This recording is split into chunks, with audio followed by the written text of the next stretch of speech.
So we are in Parshat Re'eh. Let me just get the source sheet up for you. I forwarded the announcement to Jeremy. Oh, good.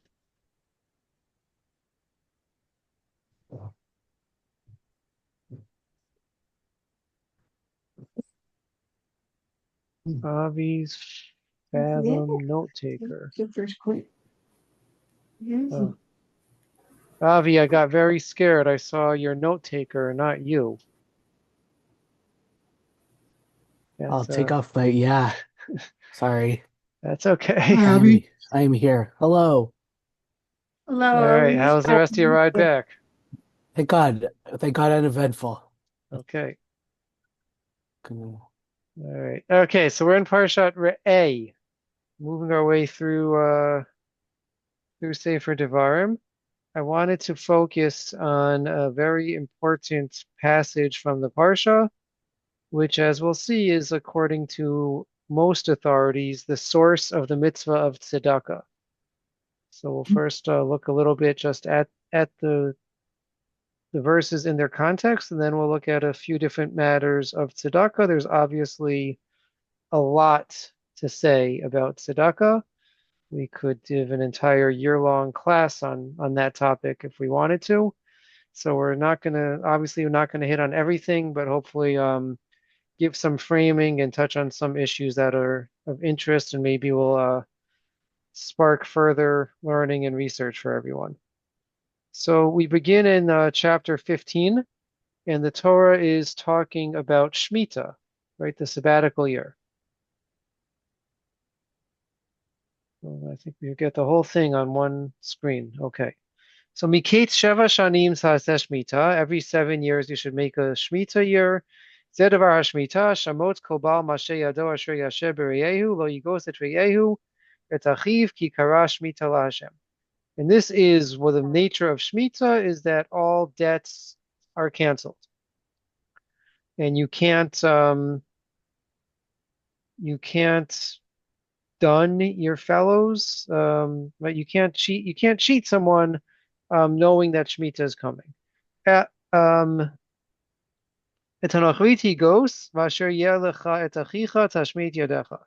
you can, again, dun. I don't know what dun means. Anyone know what dun means? D-U-N?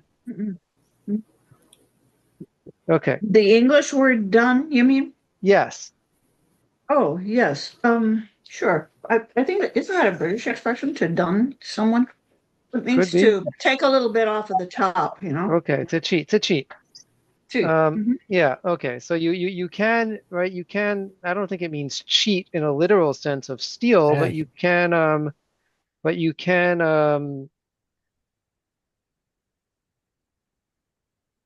whatever, not obey by the laws of Shemitah when it comes to non-Jews, but when it comes to Jews, we have to follow the laws of Shemitah.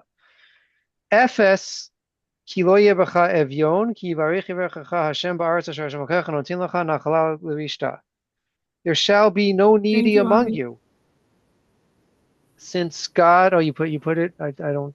I have a hard time seeing the chat. It's like bugging people to pay you. Okay, fine. Right. So right, Shemitah's coming. You better settle your debt with me now. That's what it probably means here. Ephes ki lo b'cha evyon.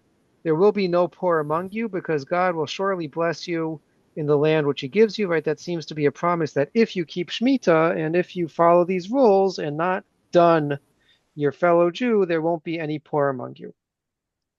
Rakim shama tishma b'kol Hashem Elokecha lishmor la'asot et kol hamitzvah hazot asher anochi mitzaveh etchem, as long as you follow the mitzvot which I command you.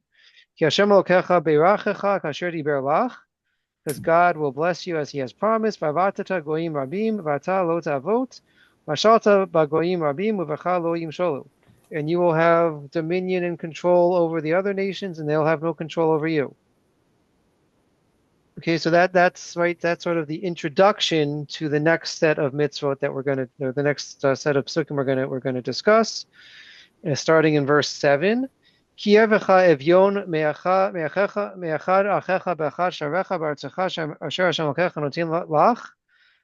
there is a poor or needy among your brothers in the land which God gives you, Lo ta'ameta levavcha v'lo tikpotz et yadcha me'achecha avyon.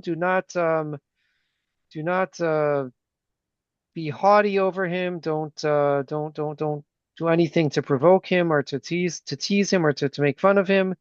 Ki patoch tiftach et yadcha lo v'avei tavitenu de mechsaro asher yechsar lo. Rather, you should open your hands to him, and you shall support him according to his needs, which he is lacking.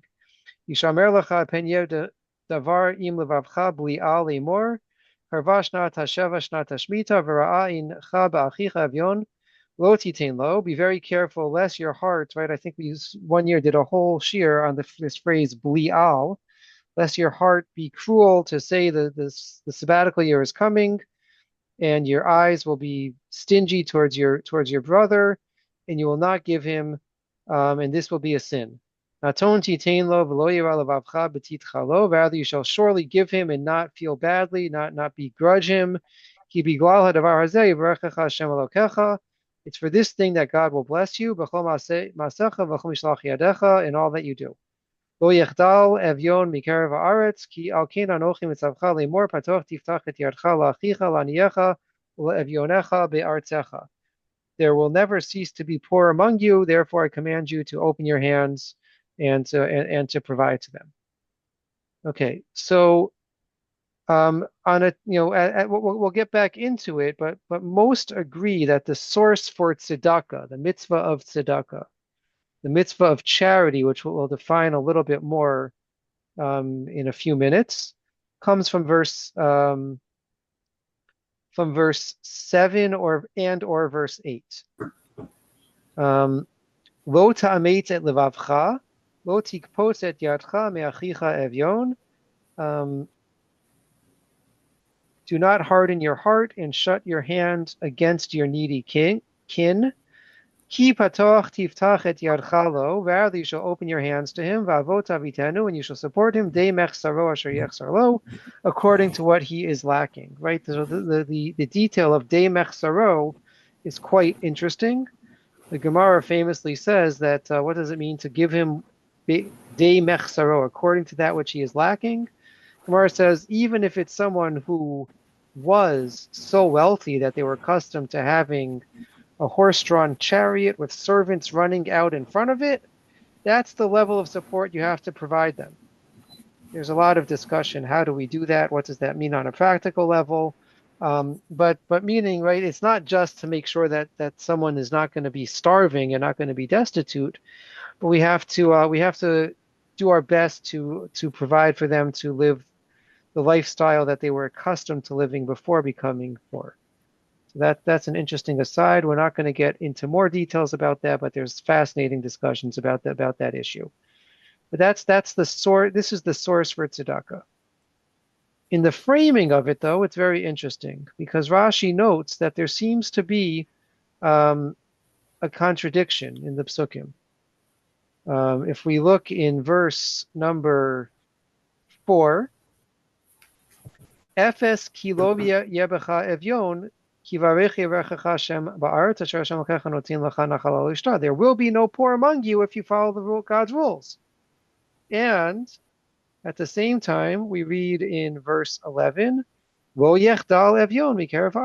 will not cease to be poor in the land. So how do we reconcile these two? Right? On the one hand, we're told if we do what God tells us to do, there will be no poor. And yet we're told that there will always be poor. So how do we make those two psukim sit together?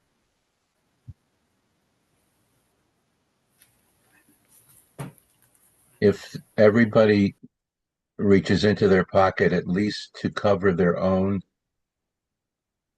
family members and close friends, acquaintances, the poor of his city or region or neighborhood, if everybody does some of that, then people will not exactly be poor. They will have what is needed.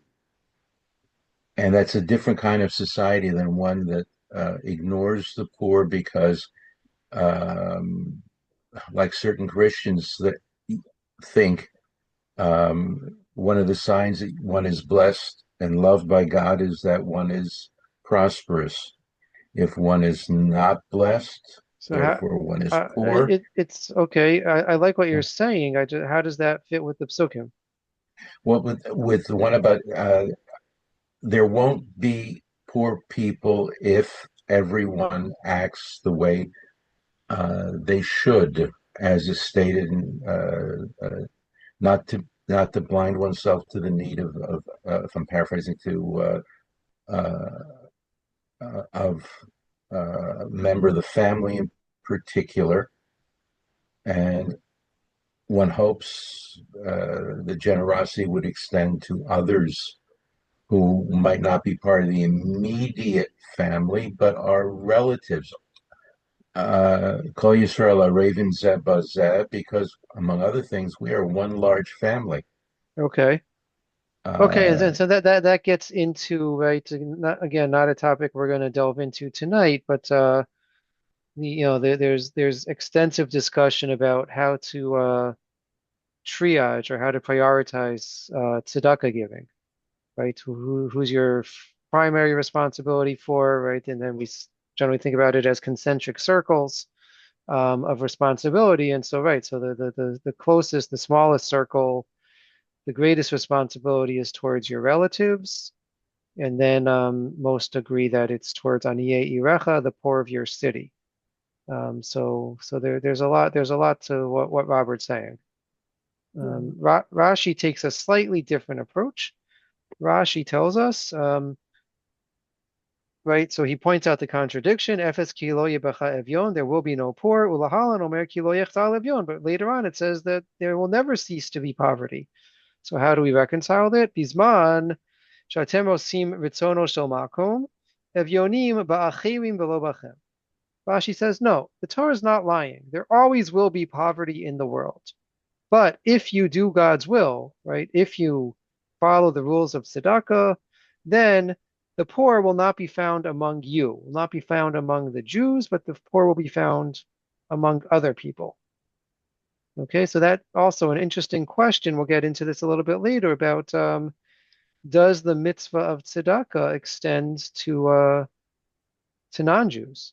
Do we have an obligation to provide for right? Okay, we can talk about maybe we have to give more to our family, our friends, our fellows, but is there any responsibility towards non-Jews? So that's right. Rashi seems to say no, right? Take care of your own, and then we won't be burdened by poverty. But if you don't do God's will, then the poor will be among you. Yeah, that's how Rashi reconciles the contradiction in the psukim. I have another thought about the contradiction. Yeah, please. That maybe the idea of there never being poor applies to the collective. Like as a collective, there was always enough for everybody, but the So distribution. there need not be poverty. Yeah. Yes, I guess. Yeah. There need not be poverty, but there might be if we don't allocate properly. Yeah. Yes. Okay, interesting, right? And then we get into interesting questions about is the Torah advocating a socialist economy, capitalist economy? How does that work? Lots of interesting questions we can really get caught up in. But Beatrice is saying that there always will be enough wealth. It's up to us to distribute it in a way that there not be poverty. And if we distribute it properly, and if we figure out the right way to deal with the resources, so then there we have a promise that there won't be poverty. If we don't do that, then there will be poor people. Beautiful thought. So a third or fourth explanation is from one of my teachers, Rabbi Benji Samuels in Newton, Massachusetts. I interned under him for 2 years. He says that the first pasuk, where the Torah tells us that there will be no poverty in the land, there will be no poverty. He says that's the vision, right? That we always have to have grand visions and ideals. We realize we're not always going to meet those visions. We're not always going to, or we might never realize the great vision, the great pursuit, the great ideal that we strive for. But that shouldn't stop our striving. We should have an ideal that there be no poverty in the world. Maybe we'll never reach that, right? I've said similar things about the mission in Pirkei Avot that says we should be like Aharon HaKohen, Ohev Shalom, Viro Deif Shalom, to pursue peace, right? So I said that maybe what it means is there may never be total peace in the world, but that should never stop us from pursuing it and hoping and believing that we can reach that ideal. So he says the same thing here, that we're given. Rabbi Shafran, excuse me. Go ahead. Rabbi Shafran had comments about the ideal solution of how life should be when he lived in Russia. Yeah.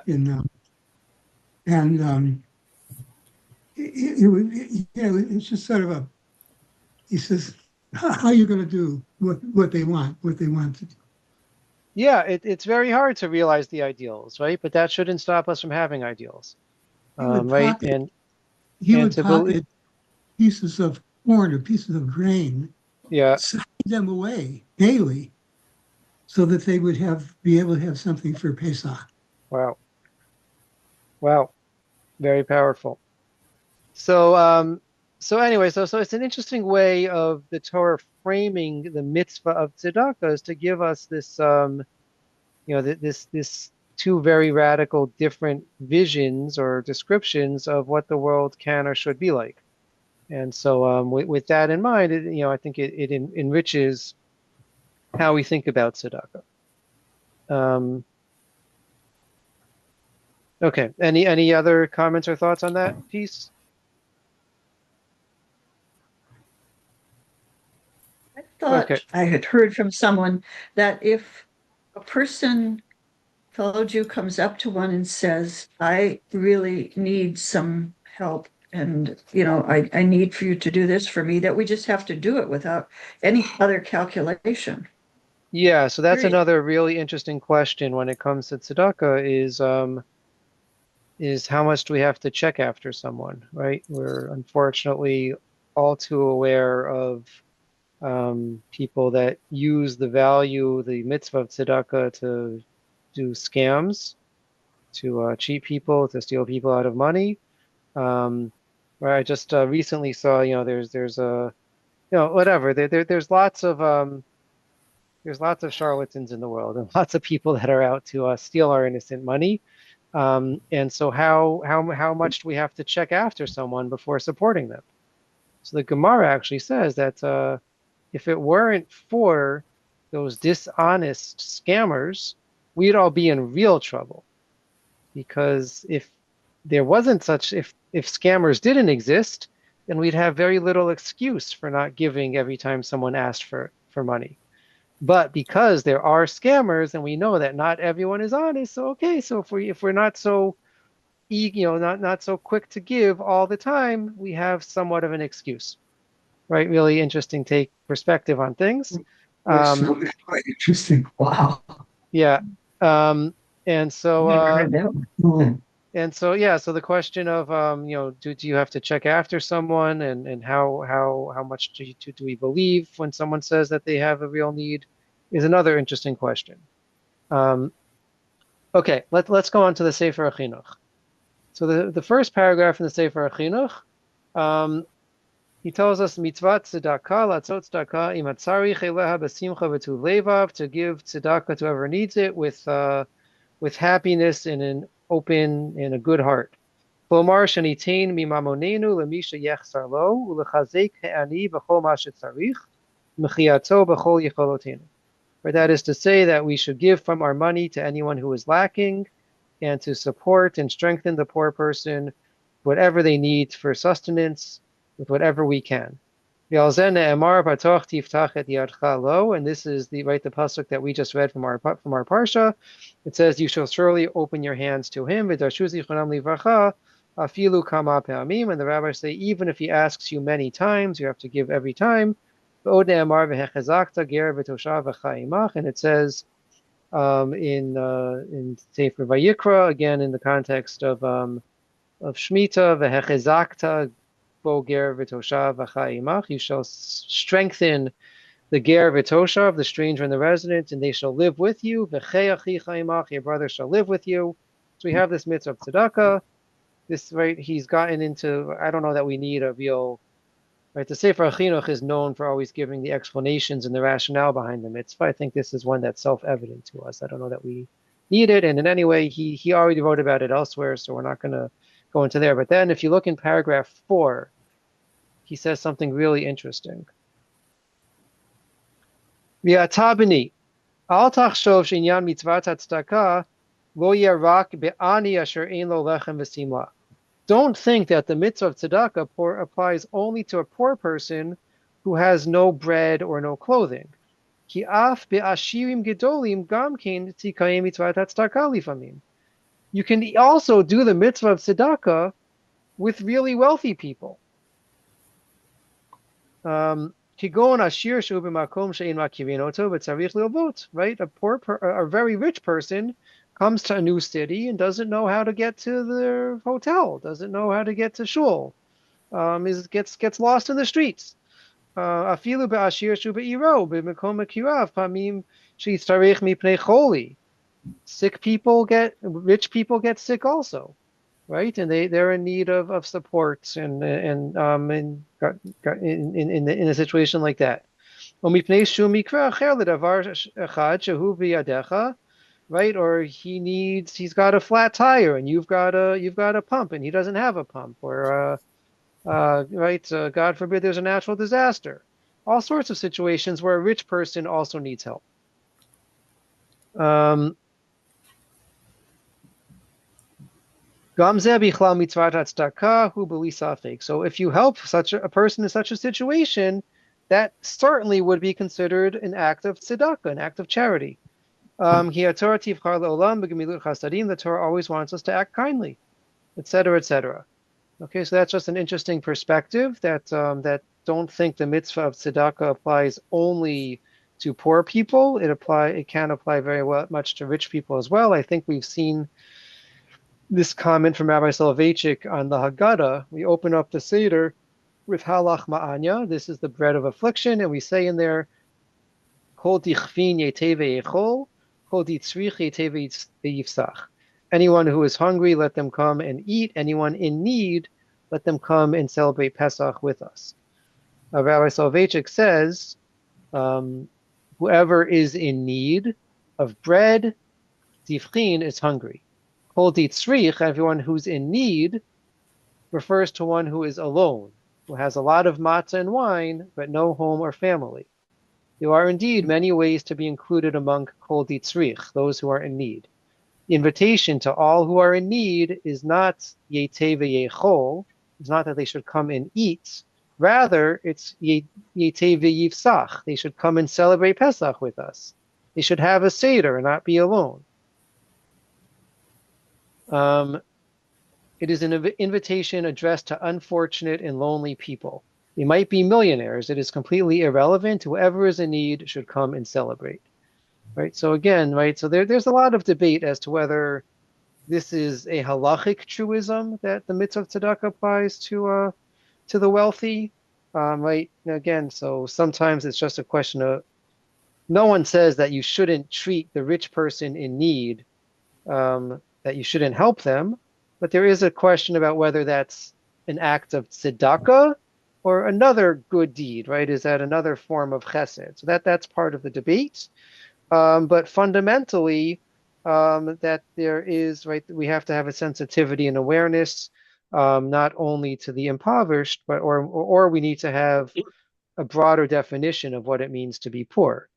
Right? We shouldn't just look at someone's bank account to determine if they're poor, but there's lots of other ways that someone might be poor or in need of help and support. Rabbi? Yes. I've also heard, kind of looking at it from the other side, from the side of the person who wants to give, that when we give of our time to other people, right, it's kind of like an extension of this, in that we've dedicated this next hour or the next 2 hours or the next 5 hours to being with someone simply because they really need someone with them. And it should go without saying, but we'll say it anyway. The mitzvah of tzedakah is not fulfilled only by giving money, right?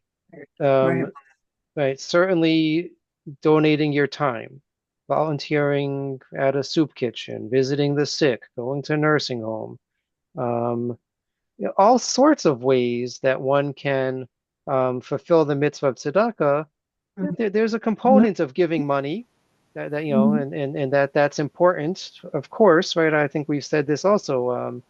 A favorite teaching is that the Torah tells us we have to give as a bare minimum a machatita shekel, half a shekel. Why is it a half a shekel? Because you shouldn't think that the requirement is only to give money. If all you're doing is giving money, so that's only half of your obligation and your responsibility. You have to give more. You have to give of your time, of yourself, of your skills, and that's the true fulfillment of the mitzvah. Important point. Thank you for bringing that out again, Anne. There is an interesting sort of offshoot of this. The Sefer Chinuch said, and we sort of take it for granted, mitzvah tzedakah latzot tzedakah im hatzarich la eleha besimcha ubetuv levav. To do charity with one who needs it, with happiness and out of goodness of one's heart. Right? It's not just about writing the check or reaching into your pocket, but it's about doing it with a smile on your face and not to feel that you're being taken advantage of or that you're being imposed upon or to make the person who's asking feel badly.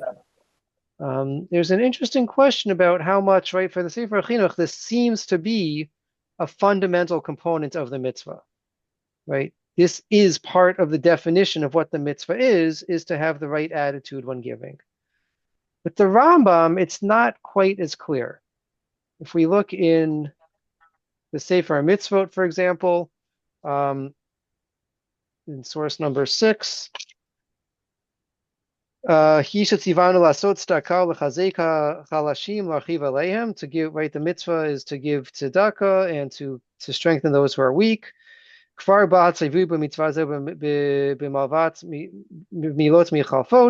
Right, and it's given in many different, right, there's many different allusions, references to this in the Torah, but he quotes the pasuk from our parsha, patoch tiftach et yadcha, etc., etc.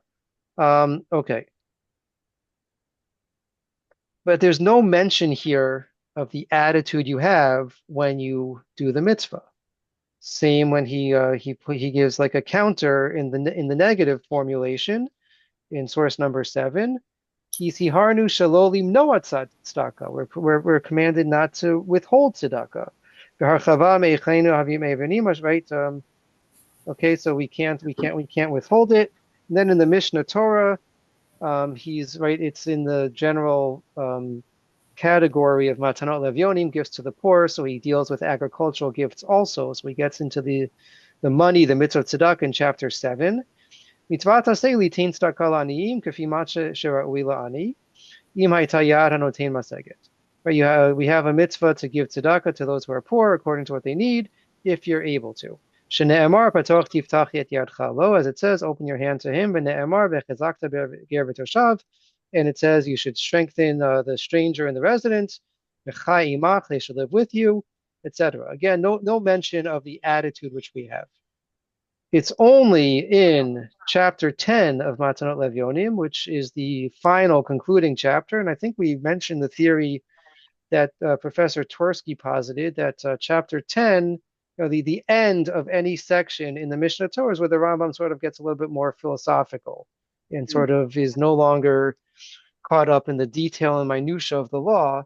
And there he has in Halacha Dalid, in Halacha 4, Kol anotin tzedakah la'ani b'sever panim ra'ot u'panav tvushot bekarka afilu natan lo elef zehuvim yibed zechuto v'hifsida. If you give tzedakah begrudgingly with a sour face, Even if you give a lot of money, you've lost whatever reward, right? Your bad attitude loses whatever reward you would have had. Rather, you should give it with a smile and with joy and empathize with the person in need. So he doesn't ignore it, right? And no one says that it's not important, but it's a question again of just how much does the attitude figure in to the essential component of the mitzvah, and how much is it kind of a bonus? So that's another interesting discussion. We all get burdened by many calls and knocks on the door, and it can certainly get to be a burden. Certainly get to be annoying. So the question of the attitude that we have is an interesting question as well. Over the years, over the centuries, were there any? I'm sure there were discussions about the government or the tax people who collects the taxes and Yes. so on.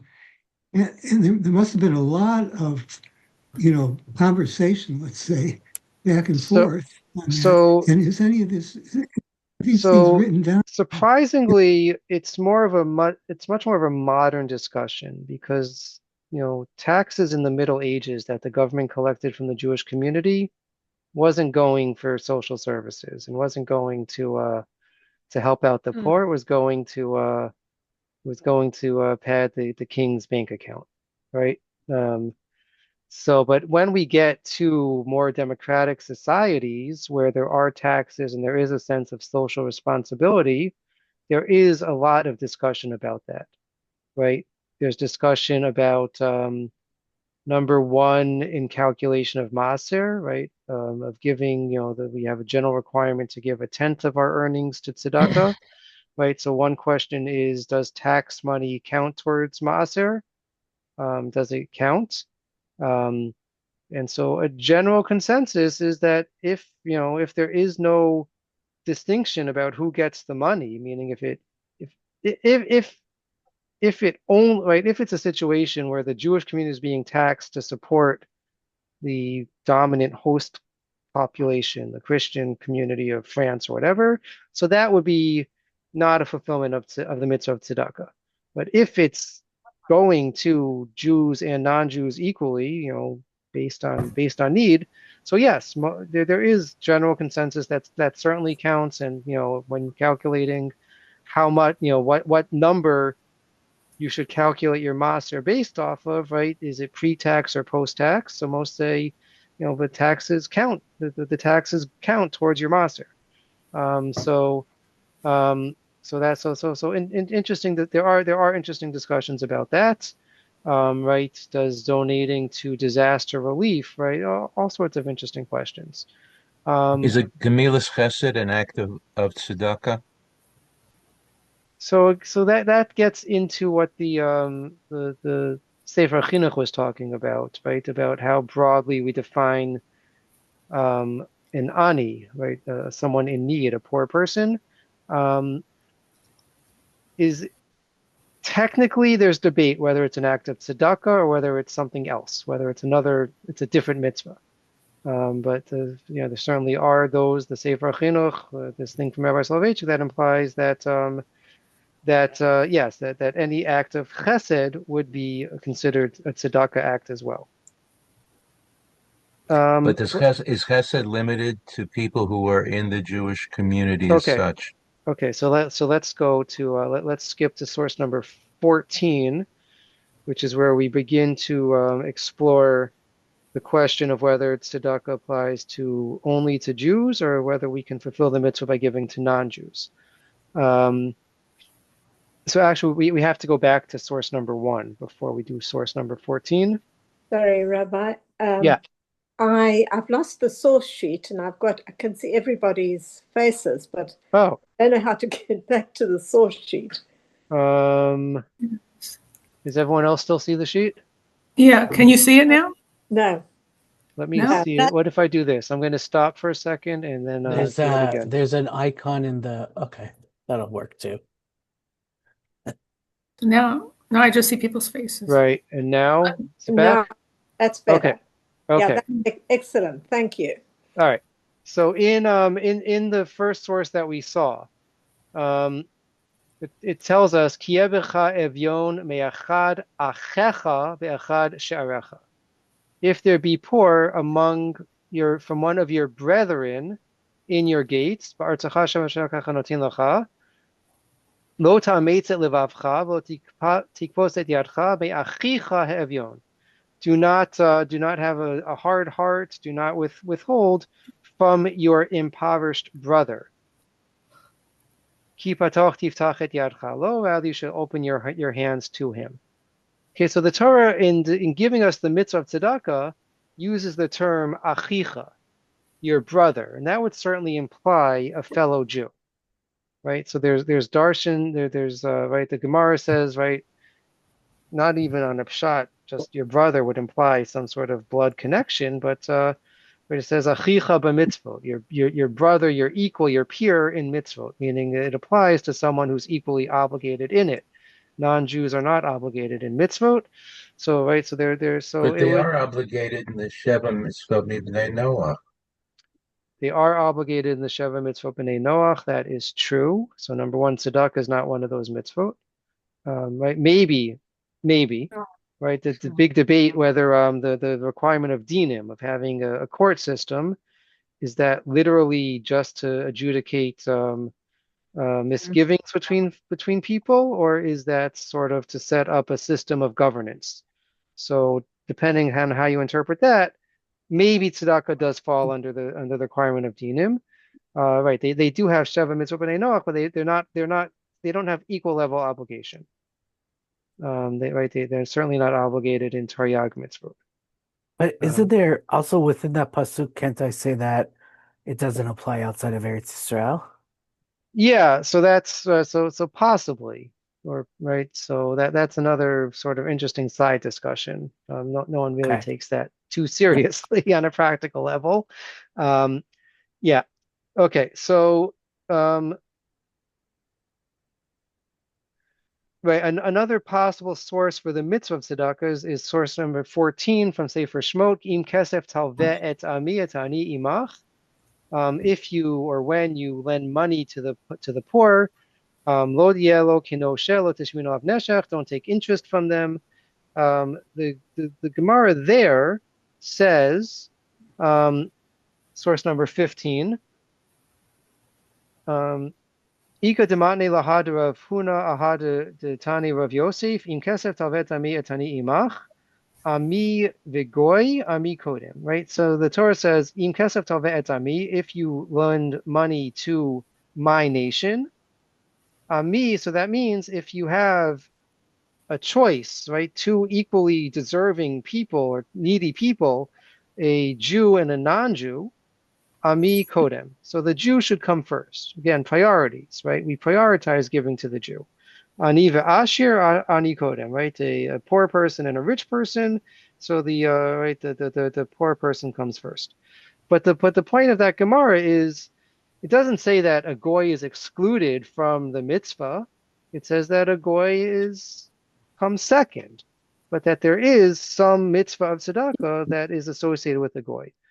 So that's one interesting source in this discussion. The Gemara in Gittin, this is probably the most famous of these in this discussion.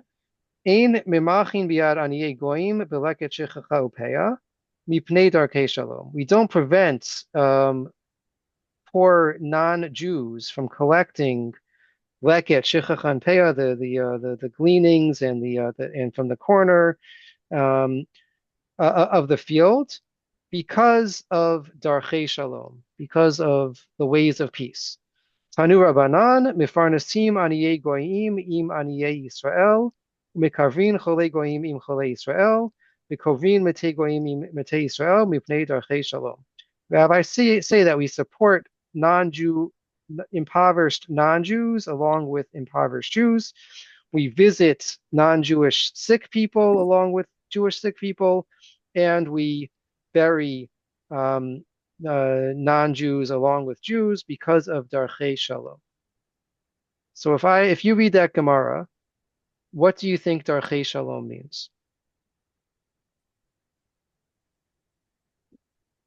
I mean, Steinsaltz gives us fostering peaceful relations between Jews and Gentiles. Okay, fostering peaceful relations among Jews and Gentiles.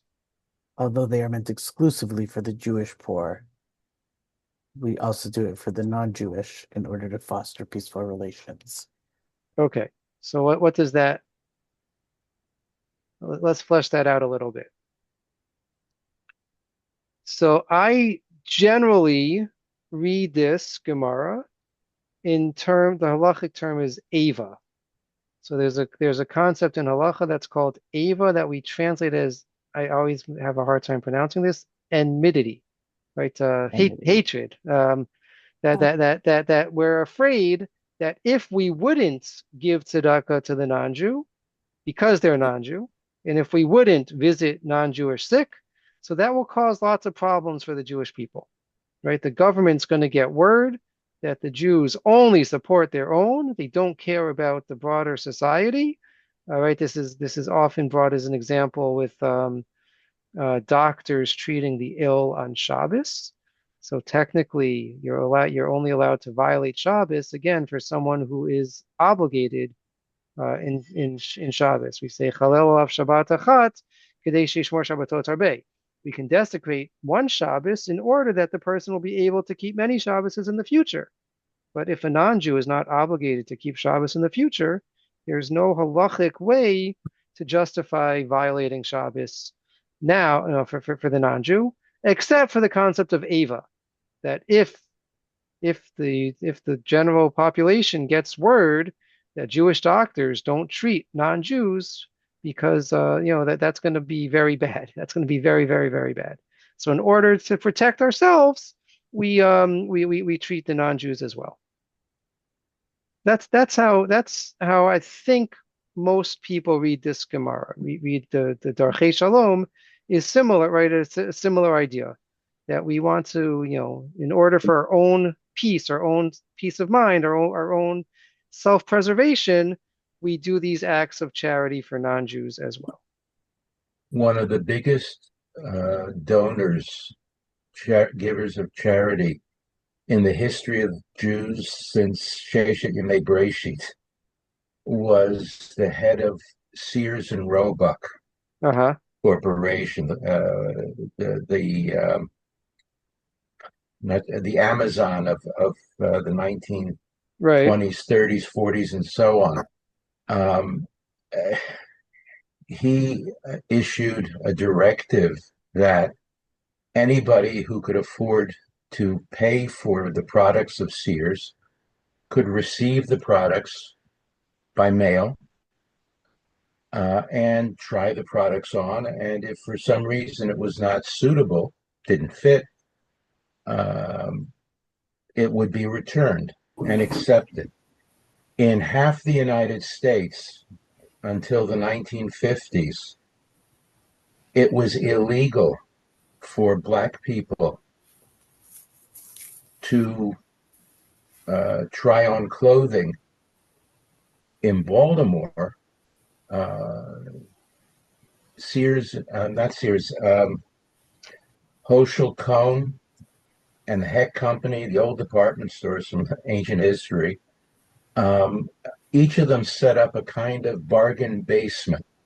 And in the bargain basement where people who weren't prosperous but needed clothing, they could try things on or put it back on the shelf or the rack, and nobody said anything except those people who objected that it's against the law. It was against the law in Maryland and in other places for Black people to touch clothing, much less try it on or put it back and so on.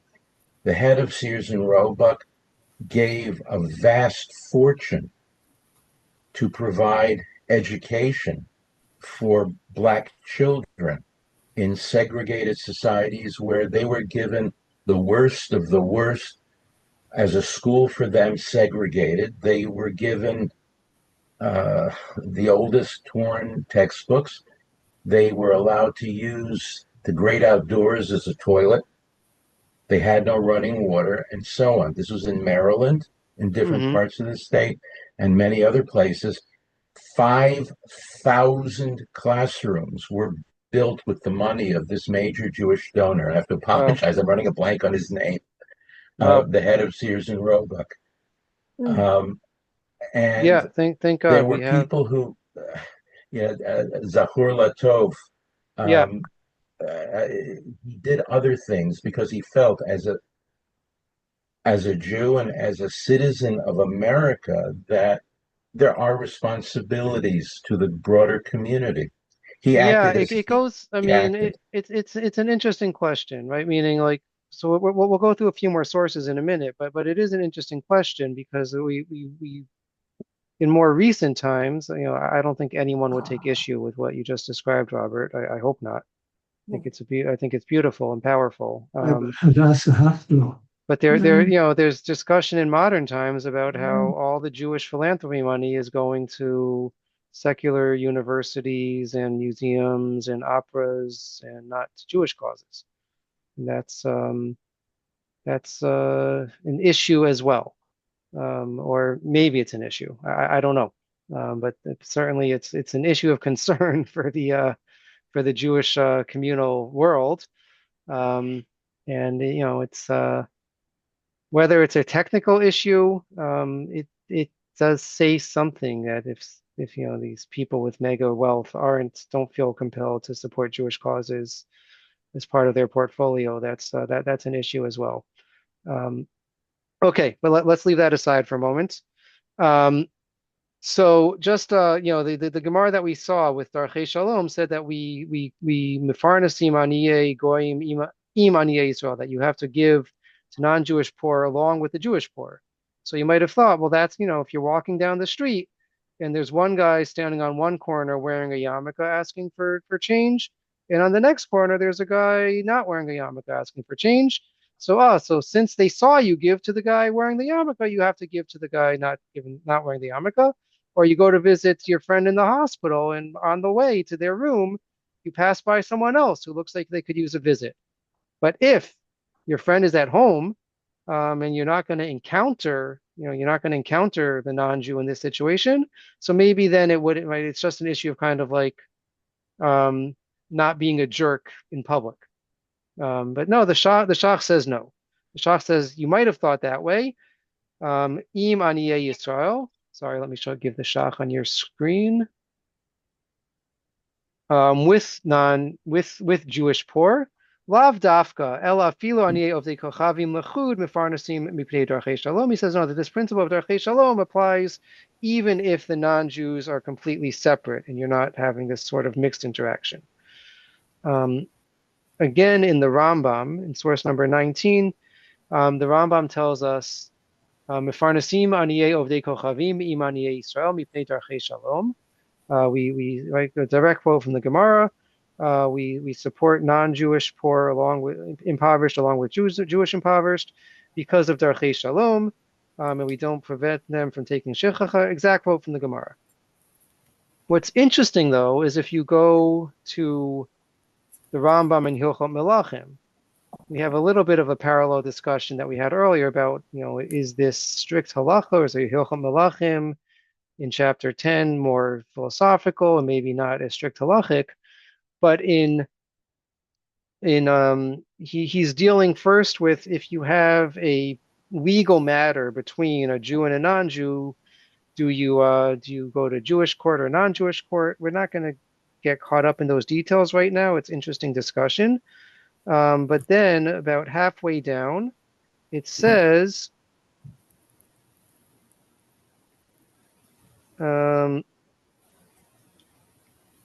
V'chein ir Eli.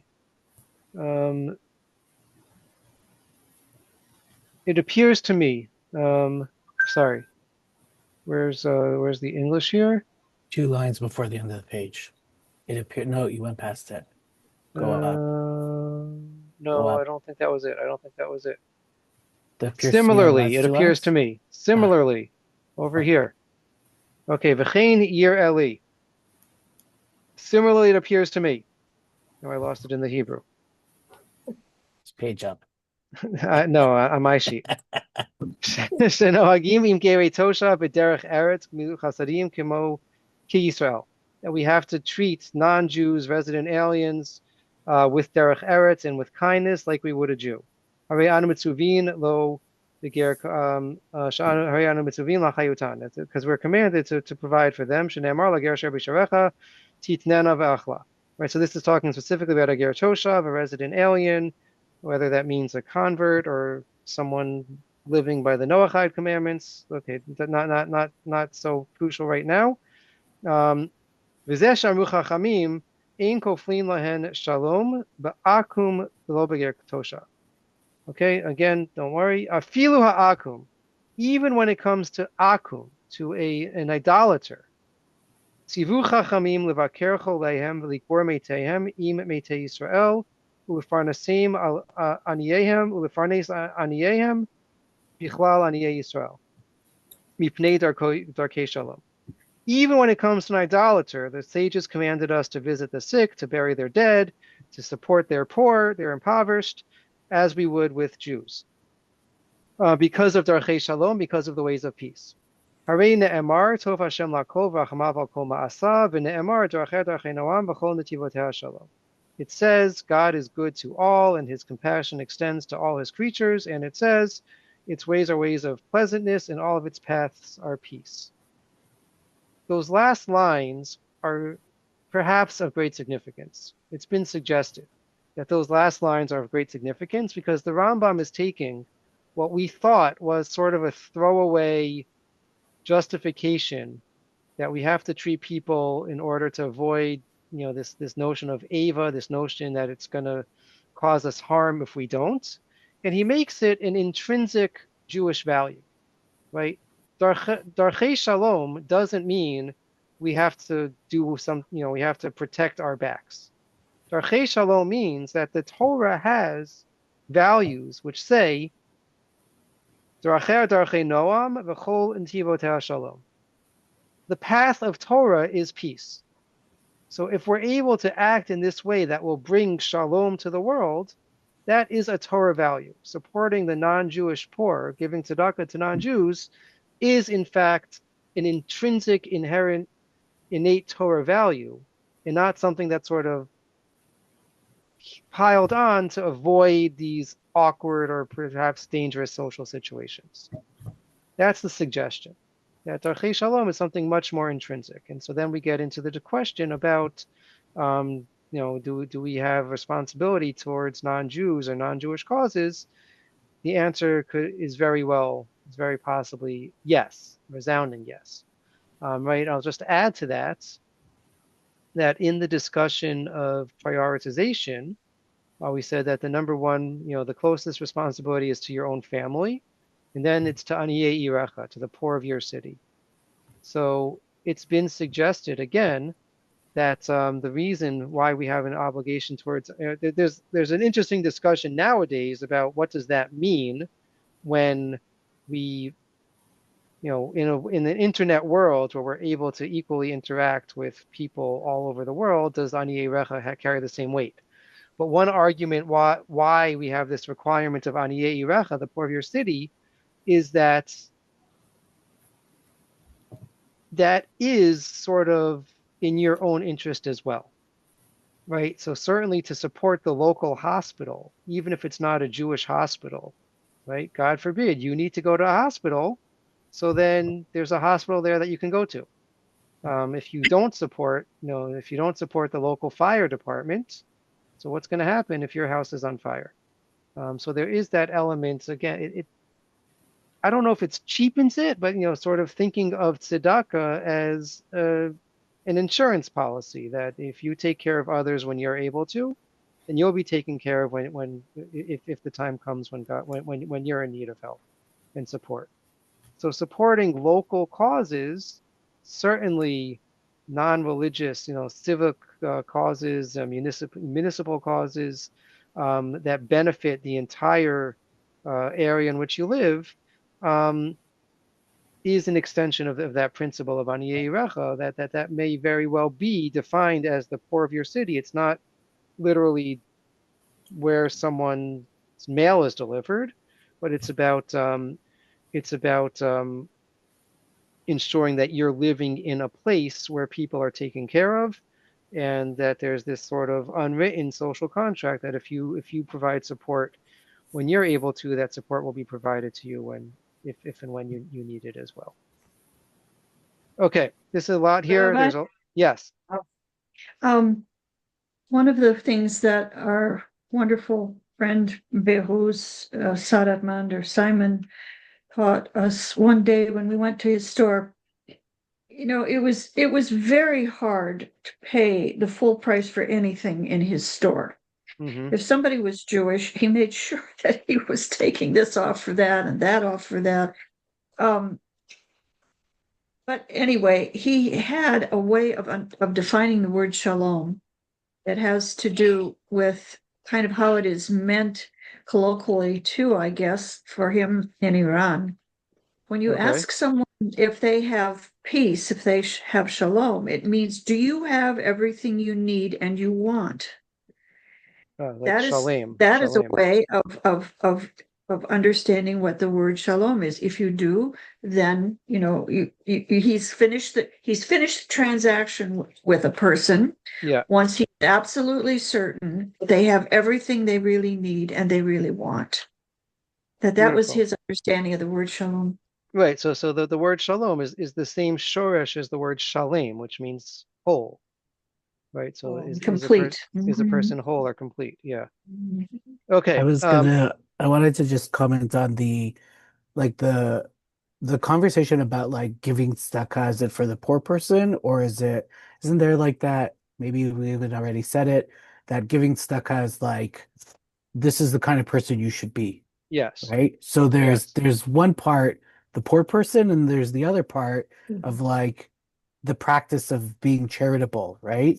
So I imagine that like even if we go back to the first pasuk, like yeah, everybody's fine, but you still like you got to look for the opportunities to be charitable, and maybe like even reading Rambam is like, what if you're the only Jew and the only poor people, right? Or like a Jewish community where the only poor people, the people that need things are non-Jews. Can I fulfill my mitzvah of giving tzedakah by giving to a non-Jew if there's no Jews in need, right? Because like, why chaval to miss? The other component is just like also thinking about this being in Hilchot Torah, like kings and wars and all that stuff, is the difference between like imagining a Jewish state, right? A Jewish authority versus imagining like, I guess just individuals. And I can also read Rambam very easily as like, look, when we set up our society and we have non-Jews living amongst us, like it's in our best interests. And of course we're going to provide for them because if they're Ger Toshav, they're not the other, right? They're basically amongst us aside from the religious components. So, yeah. Okay, Yasher Koch. So we're at 9 o'clock. We're gonna call it a night. We didn't get to the question. You can go back and look at it on your own. Some interesting sources about whether there should be a bracha when we give tzedakah. So that's sources 10 through. No. We went through that before, I think. 10 through 13. Yeah. You can look at that on your own. Interesting stuff. We didn't get to the Netziv at the end either, but as I said, we could do a whole year's worth of discussion on tzedakah. But good to know that the source for all of these really fascinating, interesting, and important topics and conversations is in this week's Parsha. So everyone should come to shul and hear it read from the Torah. Have a wonderful rest of the week, and we'll see you again next week. Thank you, Rabbi. Thank you so much, Rabbi. Thank you, Lila. Thank you.